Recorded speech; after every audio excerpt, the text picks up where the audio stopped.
I walked into the briefing room, and the SEAL Admiral smirked. "What's your call sign, Princess?" The SEAL Admiral was smirking when I walked into the briefing room. "What's your call sign, Princess?"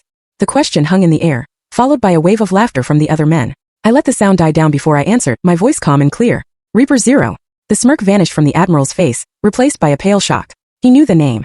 "I'm Lieutenant Commander Sandra Kane. I'm 32 years old, and I earned that call sign in a Kandahar storm so bad that everyone else said the mission was impossible. For years, I operated under the belief that my performance would speak for itself. I put in more hours, flew more dangerous missions, and kept my mouth shut while others claimed credit.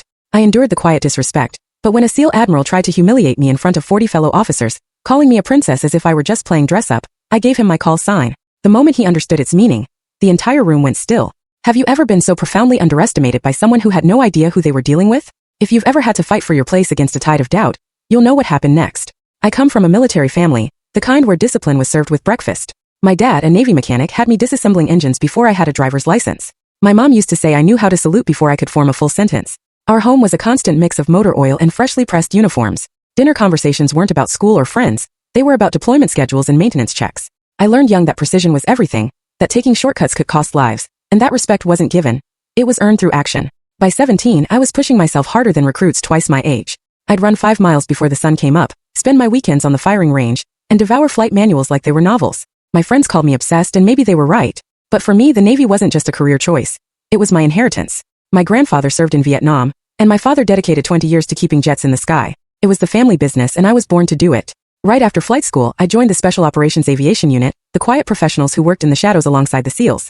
My specialty was insertion and extraction, getting teams into impossible places and pulling them out, regardless of the weather, the terrain, or the firefight. We flew low and fast, skimming landscapes that would make a commercial pilot vomit. We'd touch down in locations that didn't exist on any map, retrieve men whose names we'd never learn, and vanish back into the night. It was high-stakes work that demanded a level of focus and a steadiness of nerve that most people simply don't possess. You don't get a call sign like Reaper Zero in a flight simulator. I earned mine on a night in Kandahar when a storm had grounded every other pilot on the base. The wind wasn't just blowing. It felt like it was trying to rip the world apart. Visibility at our forward operating base was practically non-existent, and 12 miles out, a SEAL team was pinned down taking casualties. Command had already made their decision. They were writing them off. Too risky, they said. The weather's a no-go. We'll attempt extraction at dawn. But everyone in that room knew dawn meant body bags. I volunteered. My co-pilot, a steady hand named Alvarez, didn't even blink. We did our pre-flight checks in a driving, horizontal rain, strapped ourselves in, and lifted off into conditions that shredded every safety protocol in the book. The flight out was a vision of hell. We were battered by wind shear that almost sent us into a spiral twice. With zero visibility, we navigated purely by instruments and gut instinct. When we finally located the team, they were nearly surrounded, taking fire from 3 directions and down to their last few magazines of ammunition. We came in hot, rotors screaming, and I held our position steady.